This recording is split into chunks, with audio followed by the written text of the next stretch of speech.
네, 오늘 우리가 읽은 말씀을 가지고 팔복 마지막 말씀, 하나님 나라의 삶은 저항이 따른다 라는 제목으로 함께 말씀의 은혜를 나누고자 합니다. 여러분, 살다 보면 내 배우자가, 내 자녀가 갑자기 변하면 여러분 마음이 어떻습니까? 이 사람 변했네, 탁 바로 느끼지 않습니까? 사람이 변하면 가장 가까운 사람이 가장 먼저 알아채고 먼저 반응합니다. 이 사람이 달라졌네, 이 사람이 왜 이러지? 이렇게 되는 거죠.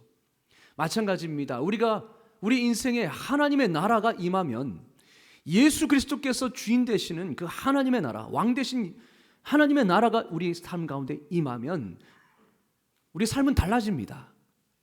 달라질 수밖에 없죠. 내가 주인이었던 삶이 예수님이 주인이 되시는데 어떻게 삶이 달라지지 않을 수 있겠습니까? 우리의 삶이 달라지면 세상이 가장 먼저 반응을 합니다. 오늘 우리가 읽은 말씀은 그 이야기를 하고 있습니다. 마지막 팔복의 말씀이죠.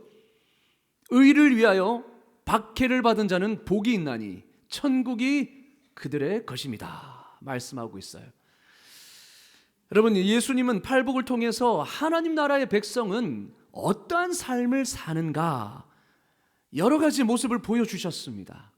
오늘 말씀은 어떻게 보면 그것을 정리하는 말씀이기도 하고요, 결론의 말씀이기도 합니다. 의를 위하여 핍박받는 삶, 그것이 무슨 삶일까요?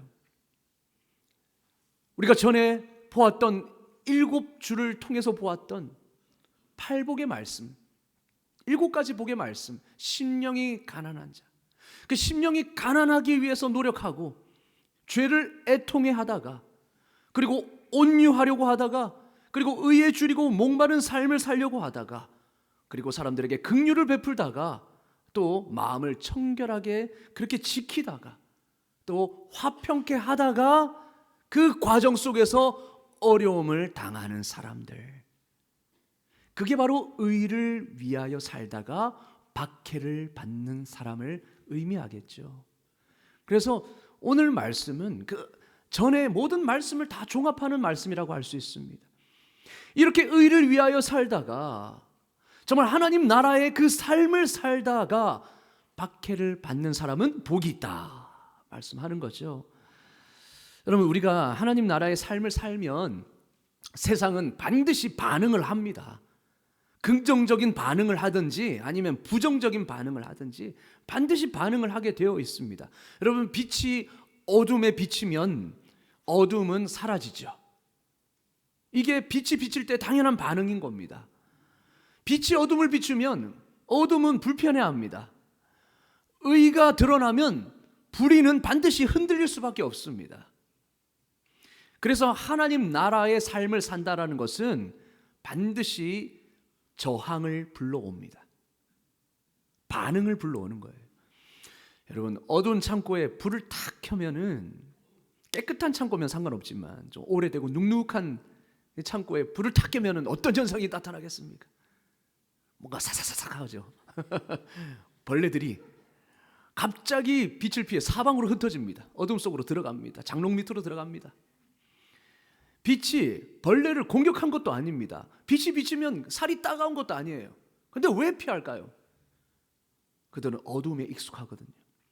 그래서 빛을 불편해하는 겁니다. 그래서 어둠 속으로 다시 천장 밑으로, 장롱 밑으로 들어가는 거예요. 여러분, 이게 바로 빛이 비칠 때 나타나는 당연한 현상입니다. 하나님 나라의 백성이 세상 속에서 빛을 비추면 당연히 세상은 때로는 과민 반응을 일으킵니다.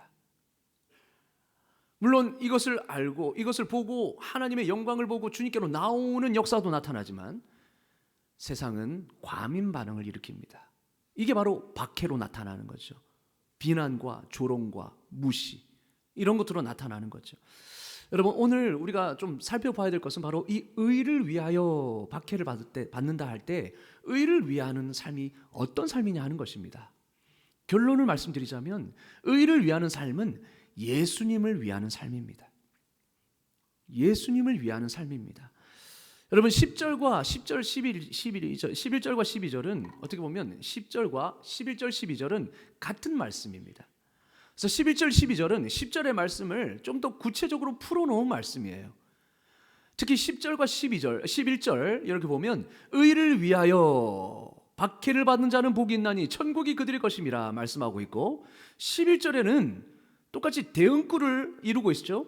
나로 말미암아 너희를 욕하고 박해하고 거짓으로 너희를 거슬러 모든 악한 말을 할 때에는 너에게 복이 있나니.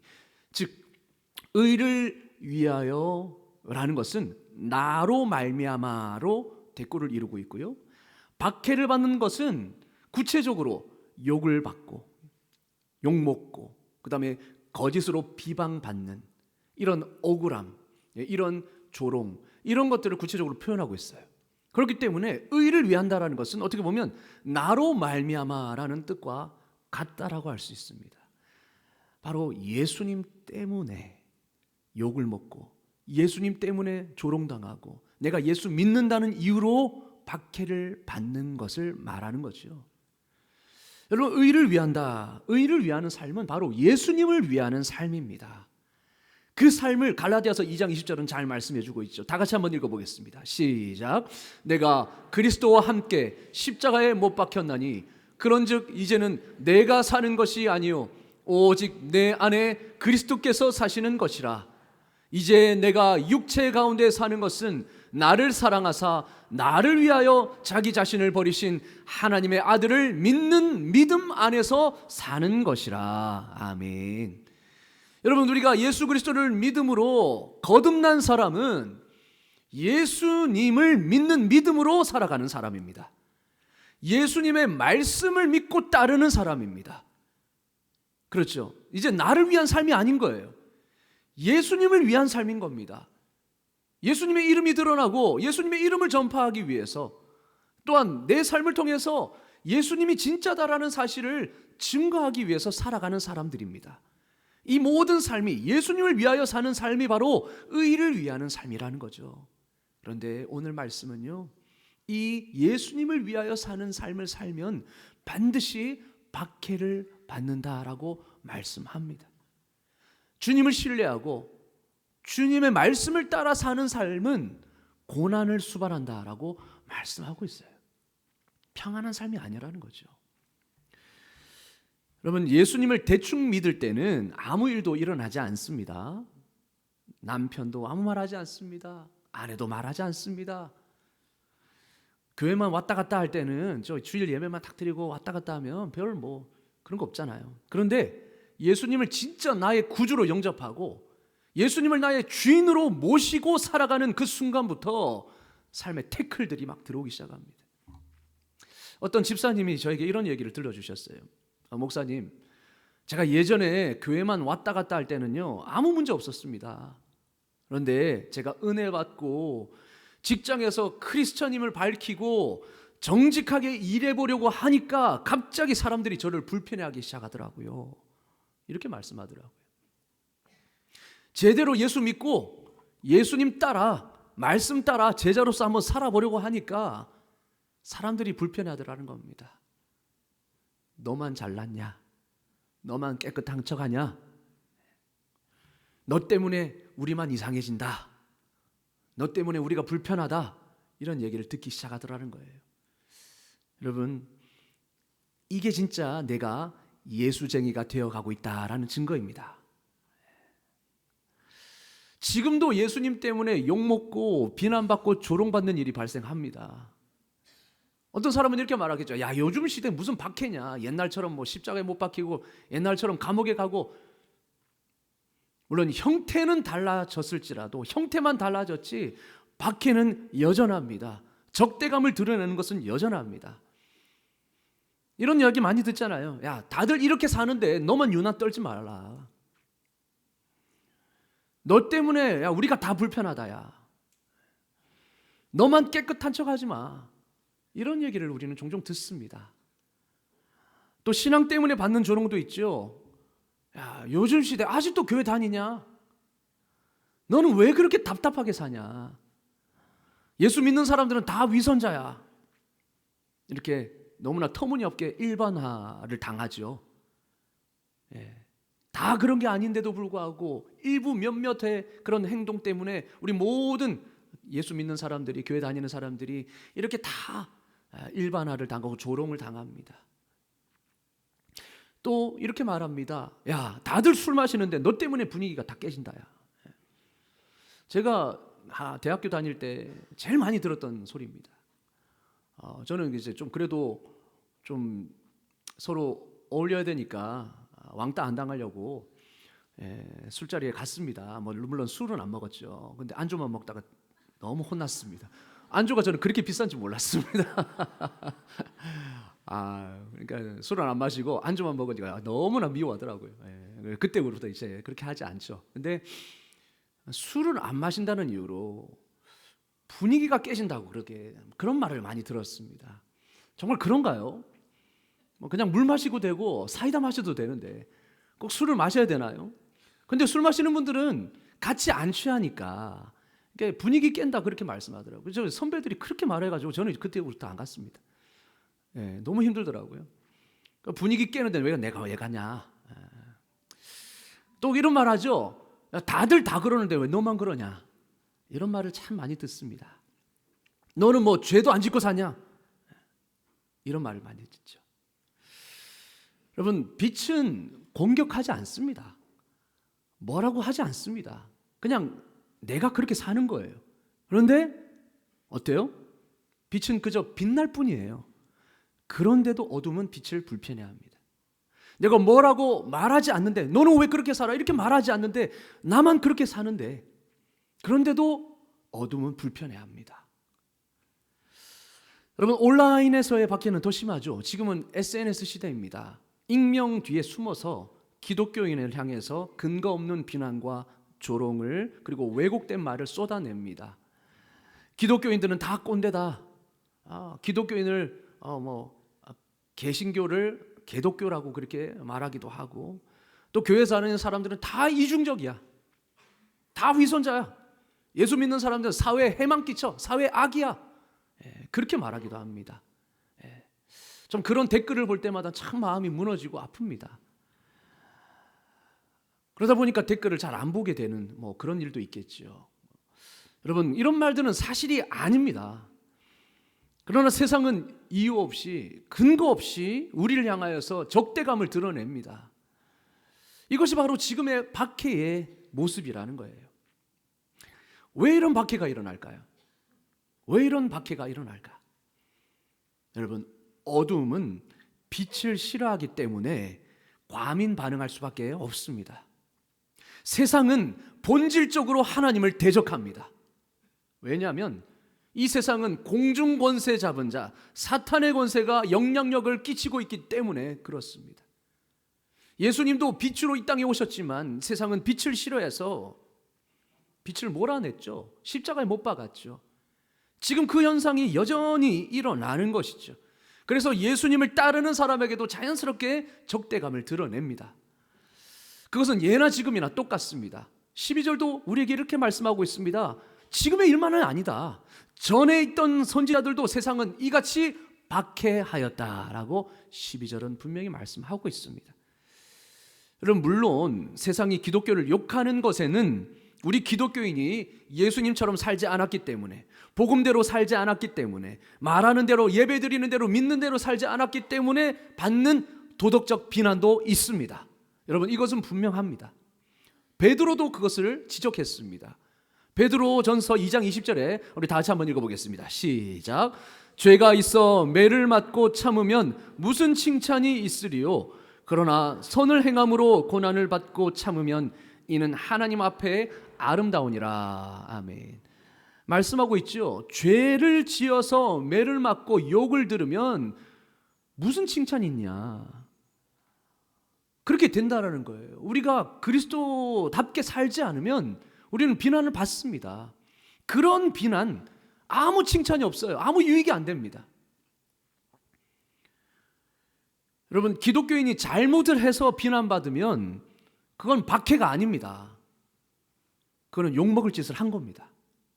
당연히 우리는 비난을 감수해야 합니다. 비난을 받아들여야 되고 고쳐야 합니다. 그래서 우리가 사람들에게 비난받거나 욕을 먹으면 여러분, 이게 내 죄로 인한 것인지 아닌지를 돌아보아야 합니다. 무조건 내가 박해받는다 생각하면 안 되는 겁니다.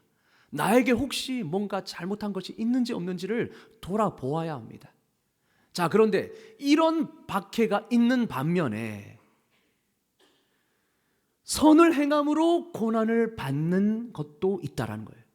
선을 행함으로 애매히 받는 고난도 분명히 있다라고 베드로전서 2장 20절은 말씀하고 있습니다. 의를 행한다는 이유로, 옳은 말 한다라는 이유로, 다른 사람과 다르게 산다라는 이유로 비난을 받고 조롱을 받고 핍박받는 게 많다라는 거죠. 여러분, 스데반이 백성들 앞에서 복음을 전하다가 순교하죠. 또 백성들 앞에 복음을 전할 때에 백성들의 반응을 한번 봅시다.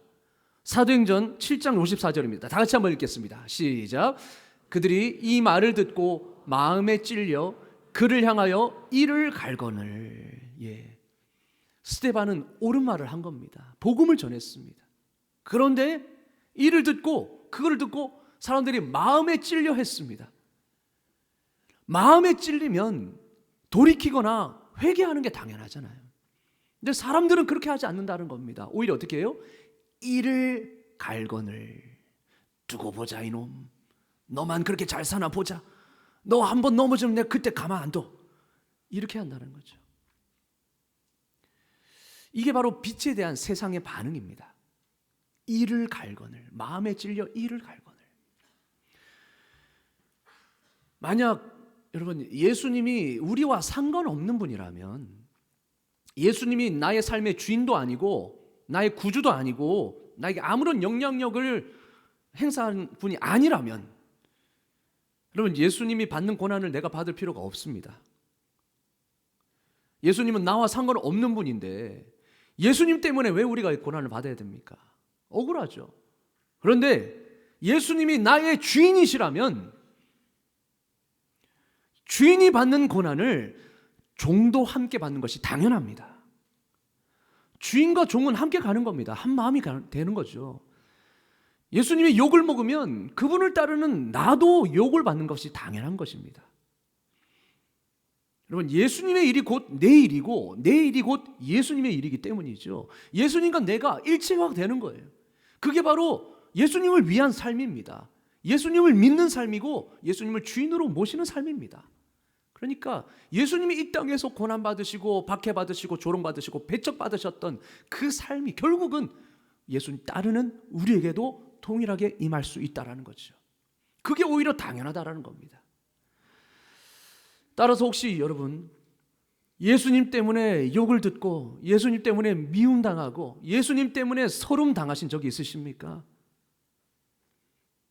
정직한 것 때문에 미움받고 내가 빛을 비추는 삶을, 예수님 따라 사는 삶을 살았다라는 그 이유 때문에 조롱받고 있다면 여러분, 실망하지 마시고 기뻐하고 즐거워할 수 있기를 주님의 이름으로 축원합니다. 여러분, 왜 우리가 기뻐하고 즐거워할 수 있습니까? 왜냐? 그런 삶을 살고 있다는 것은 예수님이 우리 삶 깊숙이 들어오셨다는 증거이기 때문입니다. 예수님과 내가 뗄래야 뗄 수 없는 관계가 되었다는 증거이기 때문입니다.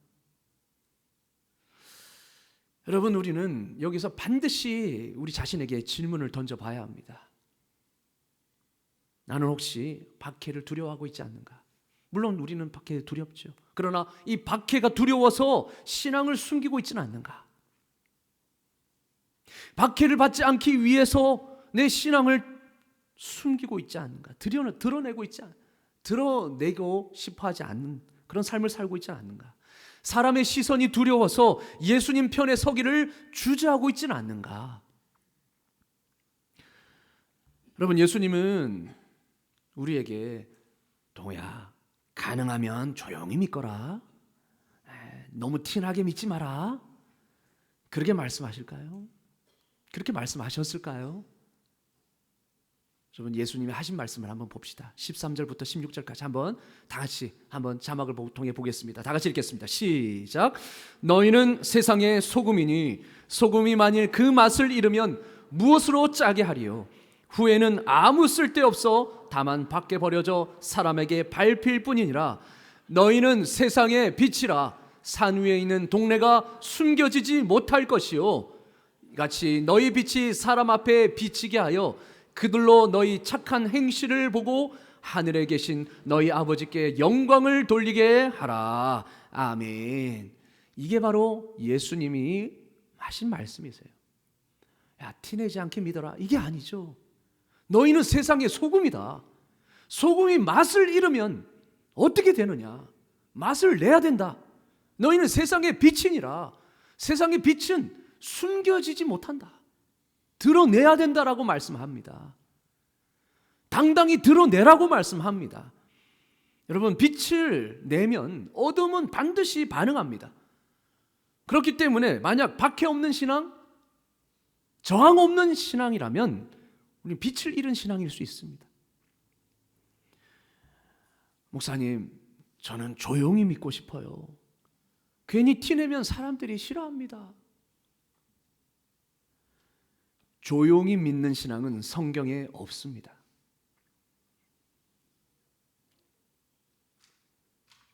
성경이 말하는 신앙은 조용히 믿는 신앙이 아닙니다. 드러내는 신앙입니다. 드러날 수밖에 없는 신앙입니다. 빛은 숨길 수 없습니다. 만약에 빛이 숨겨져 있다면 그건 더 이상 빛이 아니죠. 사랑하는 성도 여러분, 하나님 나라의 삶은 저항을 각오해야 하는 삶입니다. 예수님을 따르는 삶은 저항과 적대감을 감수해야 하는 삶입니다. 왜냐? 십자가의 길이거든요. 자기를 부인하고 자기 십자가를 지고 따라야 하는 길이거든요. 그렇기 때문에 반드시 저항이 따릅니다. 박해가 따릅니다. 그러나 그 길이 바로 유일한 생명의 길인 줄로 믿습니다. 영광의 길인 것입니다. 예수님 그 십자가의 고난 후에 부활을 통해 영광이 있음을 보여주셨습니다. 십자가가 끝이 아니라 말씀하시고 반드시 부활의 영광이 있다 말씀하십니다. 여러분, 우리는 선택해야죠. 양자택일입니다. 사람들의 인정을 선택할 것인가, 하나님의 인정을 선택할 것인가, 세상의 칭찬을 선택할 것인가, 하늘의 상을 선택할 것인가, 편안한 삶인가, 아니면 하나님 나라의 삶인가. 예수님은 우리에게 편안함을 약속하신 적이 없습니다. 편안함, 이 땅에서 안주할 수 있고 편안한 삶을 약속하지 않으셨습니다. 그러나 영광의 삶을 약속하셨습니다. 영광의 삶. 하늘의 상이 큼이라. 하늘의 상이 크다 말씀하시고, 그리고 주님은 우리에게 이렇게 말씀하시지요. 마태복음 10장 22절에 너희가 내 이름을 인하여 모든 사람에게 미움을 받을 것이나 나중까지 견디는 자는 구원을 얻으리라. 우리 다 같이 한번 읽어보겠습니다. 시작. 너희가 내 이름을 인하여 모든 사람에게 미움을 받을 것이나 나중까지 견디는 자는 구원을 얻으리라. 아멘. 하늘의 상이 우리를 기다리고 있습니다. 영원한 구원이 우리를 기다리고 있습니다. 여러분, 예수님은 우리를 억지로 기뻐하게 하려 하시는 것이 아닙니다. 예수님 우리에게 이렇게 말씀하는 거죠. 내가 너희의 눈물을 보고 있다.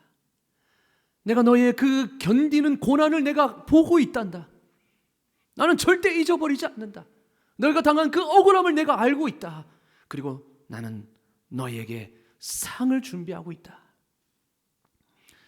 여러분, 농부가 씨를 뿌리고 나면 당장 열매를 보지 못합니다. 기다려야죠. 견뎌야죠. 그래서 계속해서 가꾸어야 합니다. 물을 주고 적정한 온도 환경을 만들어 줘야 합니다. 때로는 비바람이 불고 태풍이 오고 가뭄이 와도 농부는 씨앗이 그 안에서 자라고 있다는 사실을 믿습니다. 그래서 포기하지 않는 거예요. 견디는 것입니다. 여러분, 우리의 성도의 고난도 이와 같습니다. 비록 고난이, 비바람이 우리 삶 가운데 불어 닥치지만, 그러나 하나님이 그 가운데서도 하늘의 상을 준비하고 계심을 우리는 믿을 수 있는 것이죠. 믿고 견디는 것입니다. 그럼 박해받는 사람들이 받을 상은 미래에 받게 될 상입니다. 그렇죠? 당장 눈에 보이지는 않습니다. 그러나 우리는 확신할 수 있습니다. 주님이 약속해 주셨기 때문에, 하나님의 나라가 이미 우리의 것이기 때문에 그 미래의 기쁨을 현재 이 순간에도 누릴 수 있는 것입니다. 여러분, 우리가 만약에 유산이 있다, 물려받을 기업이 확실하다, 여러분, 그것이 있다면 지금 우리가 유산을 물려받을 수는 없지만, 그러나 미래 장차에 우리가 반드시 주어질 그 기업을 우리가 믿으며 지금 조금 힘들게 살아도 우리는 견딜 수 있잖아요. 그 시간을 버티며 살 수 있지 않습니까? 오히려 기뻐할 수 있습니다. 왜냐? 내가 이 순간만 견디면 나에게 이 기업이, 유산이 상속되니 이제 이 어려움은 내가 벗어날 수 있다 라는 기대감과 소망이 있기 때문에 우리는 그 가운데서도 기뻐할 수 있고 즐거워할 수 있는 것이죠. 마찬가지입니다. 의를 위하여 핍박받는 자는 하늘의 상이 크다 말씀합니다. 예수님의 이름 때문에 조롱받고 미움받고 서론받는 그 삶이 비록 지금은 비바람 부는 것 같고 비바람이 몰아치는 것 같지만, 그러나 하나님은 끝까지 견디는 자에게 구원을 약속해 주셨기 때문에, 이미 하나님의 나라가 나에게 임했기 때문에 우리는 그 미래에 주실 그 기업을 확신하며 오늘도 버틸 수 있고 견딜 수 있는 것이죠. 여러분, 예수님이 당한 십자가의 고난은 나중에 부활이라는 영광으로 변하였습니다. 여러분, 우리에게도 동일한 줄로 믿습니다. 예수님 때문에 당하는 그 고난, 즉 의를 위하여 당하는 그 고난은 나중에 하늘의 상이라는 큰 영광으로 우리에게 되돌아올 것입니다. 때로는 직장에서 그리고 가정에서 신앙 때문에 많은 조롱을 받죠. 그러면 기도하면서 이런 마음이 듭니다. 하나님, 전 너무 억울합니다. 내가 무엇을 잘못했습니까? 예수님 믿는 죄밖에 없는데 제가 뭘 잘못했길래 이런 말을 들어야 됩니까? 때로는 남편에게, 때로는 아내에게, 때로는 부모님에게, 때로는 시댁어른에게, 때로는 장인 장모님에게, 때로는 자녀에게도 이 말을 듣습니다. 부모님, 엄마, 아버지, 교회가 밥 먹여줍니까? 하나님이 뭐 인생 책임져 주십니까? 때로는 그 말을 들을 때가 있죠. 때로는 우리 자녀에게 하나님의 말씀을 제대로 가르친다라는, 말한다는 이유로 자녀가 상처받습니다. 때로는 자녀가 모진 말을 뱉어내기도 합니다. 여러분, 그것도 역시 박해 아니겠습니까? 예수님 때문에 받는 비난 아니겠습니까? 우리는 자녀에게도 이렇게 비난을 받을 수 있습니다. 내가 말씀대로 산다는 이유로, 말씀대로 가르치고 혼내고 책망한다는 이유로 자녀들이 상처받는, 그것도 어떻게 보면 반응이잖아요. 근데 우리는 그게 두려워서, 자녀들이 받을 그 상처가 두려워서, 어긋날까 두려워서 우리는 빛을 비추지 못하는 모습이 참 많습니다. 내 자녀가 상처받을까 봐 옳은 말을 못해요. 하나님의 말씀에 있는 이 말을 못합니다. 물론 관계는 잘 지낼 수 있겠죠. 왜냐? 싫은 말 안 하니까. 그러나 우리 자녀의 삶은 어떻게 될까요? 자녀의 삶은 어떻게 될까요? 결국 자기 소견에 옳은 대로 가다가 멸망으로 가는 것입니다. 그러나 우리는 의를 위하여, 때로는 그 박해, 때로는 그 반응, 우리가 뜻하지 않은 그 반응을 우리가 받는다 할지라도 의를 위하여 예수님 때문에, 예수님을 위하는 삶을 산다면 주님은 우리를 기억하시고 우리의 눈물을 기억하시고 반드시 영광으로 변화시킬 줄로 믿습니다. 여러분, 우린 그 믿음이 있어야 됩니다. 여러분, 하나님의 상은, 하늘의 상은 실제입니다. 그냥 말만 하시는 게 아니에요. 하나님은 우리의 고난을 절대 잊지 않으십니다. 예수님의 이름 때문에 당하는 그 모욕과 그 피난 절대 잊지 않으십니다. 우리의 눈물을 기억하십니다. 우리의 믿음을 기뻐하십니다. 그리고 하나님은 반드시 갚으십니다. 그 상은 이 땅의 어떤 보상과도 비교할 수가 없는 것이죠. 여러분, 하나님 나라의 백성의 정체성은 무엇이냐? 하나님 나라의 비전을 품고 살아가는 백성들입니다. 하나님 나라의 삶을 사는 백성들입니다. 팔복 시리즈의 마지막에 우리는 다시 한번 이 말씀의 본질을 붙잡아야 될 줄로 믿습니다. 여러분, 팔복의 삶은 하나님 나라가 임할 때 나타나는 모습입니다. 그리고 그 삶은 세상 속에서 반드시 저항을 불러옵니다. 그러나 그 저항은, 그 박해는 저주가 아니라 복입니다. 왜냐? 그 박해는 우리가 예수님과 하나가 되었다라는 증거이기 때문입니다. 그래서 초대교회 성도님들은 예수님 때문에 많은 박해를 받으면서도 오히려 어떻게 했습니까? 감옥에서도 찬양했고, 매를 맞으면서도 기도했고, 두려움이 아니라 오히려 기쁨을 가졌습니다. 그들이 박해당하고 문전박해당할 때에 오히려 내가 예수님의 이름 때문에 받는 그 고난으로 인하여 기뻐했다라고 했습니다. 어떻게 그럴 수 있었을까? 그들은 알았거든요. 그들은 믿었거든요. 뭐냐? 하늘의 상이 크다라는 것을 믿었기 때문입니다. 하늘의 상이 큽니다. 사랑하는 성도 여러분, 우리도 이렇게 하나님 나라의 비전을 품고 살아갈 수 있기를 주님의 이름으로 축원합니다. 비록 저항은 따르지만 하나님이 기뻐하시는 삶이고, 하나님이 복 주시는 삶이고, 하나님이 상 주시는 삶을 알고, 이게 바로 구원받은 자의 삶임을 알기 때문에 우리는 끝까지 그 부활의 영광을 바라보며 이 십자가의 길을 걸어갈 수 있는 것이죠. 저와 여러분 모두가 이 하나님 나라의 비전을 품고 하나님 나라의 삶을 살아가시는 저와 여러분 되시기를 주님의 이름으로 축원합니다. 아멘. 기도하겠습니다. 하나님 아버지, 오늘 말씀을 통하여서 다시 진리를 붙들며 나아가게 하시니 감사합니다. 때로는 세상 속에서 받는 억울함, 하나님, 때로는 말도 안 되는 그 댓글과 말도 안 되는 그 비난과 조롱 때문에 견딜 수 없어 참 이 삶을 피하고 싶은, 도피하고 싶은, 회피하고 싶은 마음도 있었던 것을 주님 앞에 솔직히 고백합니다. 그러나 다시 한번 주님 우리에게 주시는 그 말씀, 내 이름을 위하여 고난을 받겠지만 끝까지 견디는 자는 구원을 얻으리라, 하늘의 상이 큼이라 말씀하신 그 말씀을 부여잡고 오늘도 예수님 따라 묵묵히 십자가의 길을 걸어가게 하여 주시옵소서. 어떠한 저항이 있더라도 그것이 당연한 줄로 알고 하나님 오히려 기뻐하며 즐거워하며 그 길을 담대히 걸을 수 있는 우리 모두가 되게 하여 주시옵소서.